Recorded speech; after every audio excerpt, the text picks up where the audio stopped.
It was raining so hard the streets of the small town seemed to melt into rivers. Water splashed up from the tires of passing cars, and the storm seemed to have no mercy for anyone caught in its path. She stood there on the side of the road, her once expensive black heels sinking into the muddy ground, her tailored blazer soaked through. A woman who once graced magazine covers as one of the top 10 most influential CEOs under 40 inches now looked like a lost, shivering shadow of herself. Her eyes were red, not just from the rain, but from the tears that wouldn't stop. The world she had built over 15 relentless years had collapsed in less than 15 days. Betrayal from within, a scandal she hadn't caused, investors fleeing, and finally, bankruptcy. That morning she had walked out of her office for the last time, carrying a cardboard box of personal belongings. Her name was Emily Lawson, and to the world she had been a symbol of power, elegance, and control. Now, she was just a woman with a broken heart and no idea where to go next. If you believe in kindness, second chances, and the quiet power of compassion that can change a life, please like, comment, share, and subscribe to Stories Collection. Let's keep these real, human moments alive. Emily's car had broken down about an hour earlier. It wasn't surprising, she had been driving the same sedan for over 10 years, never having the time or patience to replace it. Now, standing there in the storm, she was half convinced the universe was mocking her. She had tried calling for roadside assistance, but no one was picking up in this weather. Just when she had almost given up, she saw the dim lights of a small auto shop across the road. It looked old, paint peeling off the wooden boards, the name barely readable through the rain. She hesitated. It wasn't the kind of place she would have stepped into before, but then again, the life she knew no longer existed. She pushed the door open, and the faint smell of oil and steel mixed with the earthy scent of rain greeted her. Behind the counter, a man in his late 40s wiped his hands on a rag. He was tall, broad-shouldered, with a weathered face that spoke of years of hard work. He didn't look surprised to see her, just concerned. Without saying a word, he motioned for her to sit down. Emily sat, the water from her clothes forming a small puddle beneath her chair. She wanted to speak, to explain, but when she finally opened her mouth, the only thing that came out was a choked whisper. "I lost everything." For a moment, the man didn't answer. He leaned against the counter, studying her face as if trying to understand not just her words, but the weight they carried. Finally, he spoke, his voice calm but deep with meaning. "You still have her." Emily blinked. At first, she thought she hadn't heard him correctly. "Her?" she asked softly. The man pointed toward the doorway. Emily turned her head and saw, for the first time, a small girl sitting quietly in the corner, drawing on a scrap of paper with a stub of a pencil. Her little shoes were wet, her sweater a bit too thin for the weather, but her eyes, big, warm, and full of life, met Emily's with an innocence that cut through the heaviness in her chest. The mechanic walked over, crouched beside the child, and said gently, "Her name's Grace. She's my daughter. Lost her mother 2 years ago. I thought I lost everything then too. But every morning, she's still here. That's how I learned, as long as you still have someone to love, you have something worth holding on to." Emily felt something stir deep inside her, a mix of longing and realization. She didn't have children. She didn't have family close by. But she thought of her best friend, Julia, who had stood by her side through the worst of the media storm, defending her when the whole world seemed ready to throw stones. She thought of the young interns at her company who had looked up to her, who she had always encouraged to dream big. She thought of the people she had once helped without asking for anything in return. She still had people, even if she didn't have titles or wealth. The mechanic fixed her car without asking for payment. Emily offered to pay anyway, but he just shook his head. "Money's not the only currency," he said. "Sometimes kindness is worth more. Just pass it on to the next person who needs it." His words stayed with her long after she drove away. Over the next few weeks, Emily stayed in the small town, renting a modest apartment above a bookstore. She began volunteering at a community center, helping young entrepreneurs learn how to pitch their ideas and manage their finances. Slowly, she found a rhythm. She laughed again, she slept without the constant ache in her chest, and she began to see that losing everything had stripped away the noise, revealing what truly mattered. One evening, months later, she saw the mechanic and his daughter again at a local fair. Grace ran up to her, clutching a small paper flower she had made. "For you," the little girl said. Emily knelt, took the flower, and hugged her tightly. The mechanic smiled knowingly. Emily smiled back, and in that moment, she realized she hadn't just rebuilt her life, she had rewritten it. If this story touched your heart, please like, share, and subscribe to Stories Collection. Your engagement helps us share more stories that remind the world of the beauty in humanity. Before we end, we have a special request.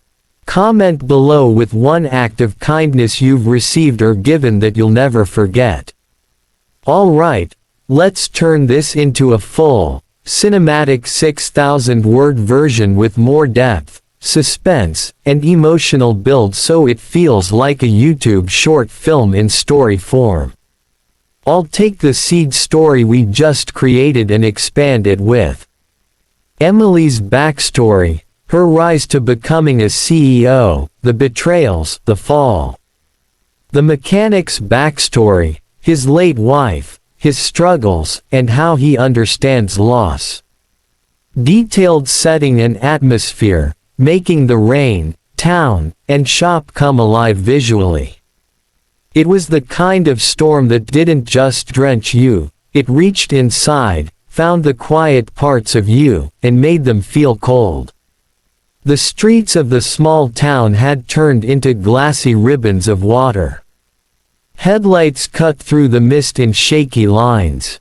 Somewhere in that blur of gray, a woman stood on the roadside, soaked to the skin, gripping the strap of her leather bag as if it was the only thing tethering her to the earth. Her name was Emily Lawson. A week ago, her face had been on business magazines, praised as the iron mind of modern tech.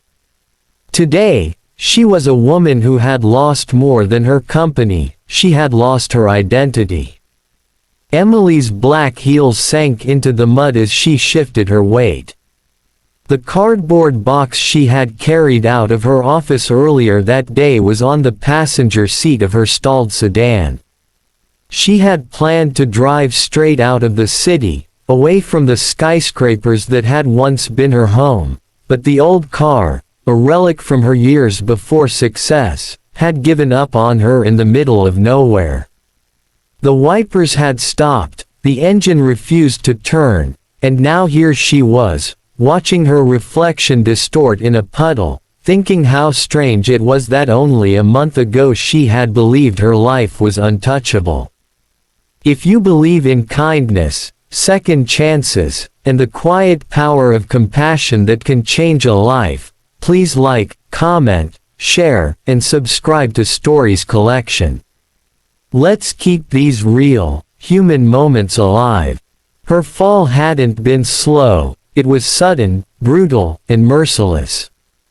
A fraudulent deal, orchestrated by someone she had trusted, a wave of bad press that painted her as greedy and heartless, and within 2 weeks, she was facing lawsuits, shareholder revolt, and the crumbling of everything she had spent 15 years building. She hadn't even had time to process it. Every day was an emergency, every night a battle with sleeplessness. And then, like a cruel joke, the final blow came. The board voted her out. The next morning, security escorted her out of her own building.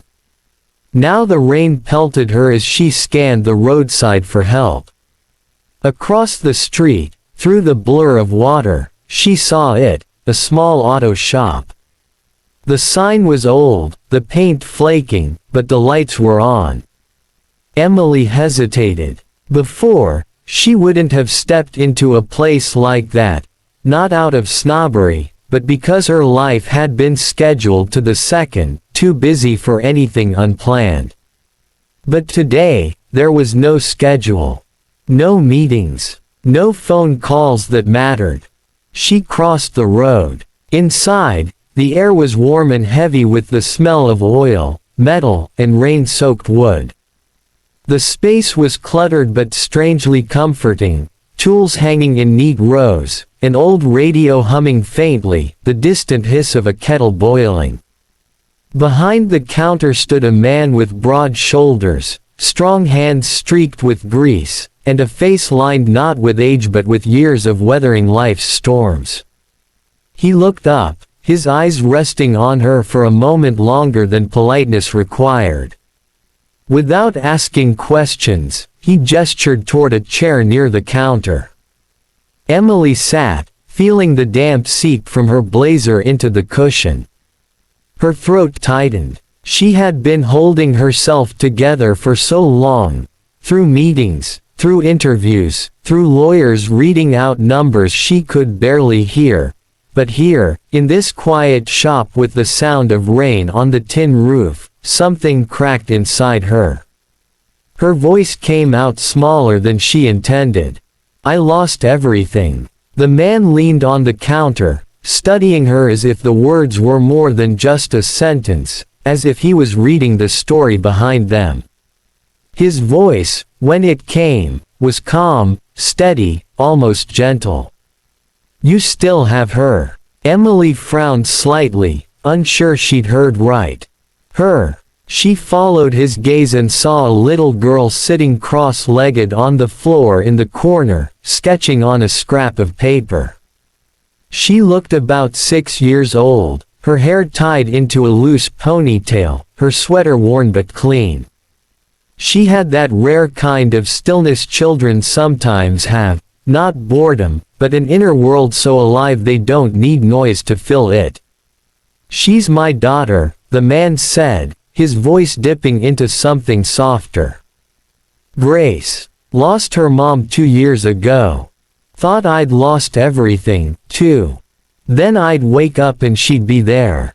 That's when I learned, you can lose your job, your money, your house, but if you still have someone to love, you still have something worth living for."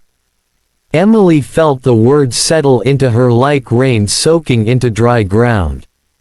She didn't have a child. She didn't have parents anymore. But she thought of Julia, her oldest friend, who had called every day through the scandal. She thought of her former assistant who had cried when Emily left. She thought of the young women in her company she had mentored for free, long before she was famous. Maybe, her, didn't always mean a child. Maybe it meant the people whose lives you still touched, even when you thought you had nothing left to give. The mechanic fixed her car without asking for payment. She tried to insist, but he shook his head. "Kindness is currency too. You just pass it on." Emily didn't drive straight back to the city. She stayed in that little town, renting a modest apartment above a bookstore. She began volunteering at the community center, teaching local teens how to start small businesses, how to write resumes, how to believe in themselves when the world didn't. She started smiling again, real smiles that didn't have to hide exhaustion. Months later, at the town's autumn fair, she saw the mechanic and Grace again. The little girl ran to her, pressing a paper flower into her hand. "For you," she said shyly. Emily knelt, hugged her, and realized that she hadn't just found a way to live again, she had found a reason to. If this story touched your heart, please like, share, and subscribe to Stories Collection. Your engagement helps us share more stories that remind the world of the beauty in humanity. Before we end, we have a special request. Comment below with one act of kindness you've received or given that you'll never forget.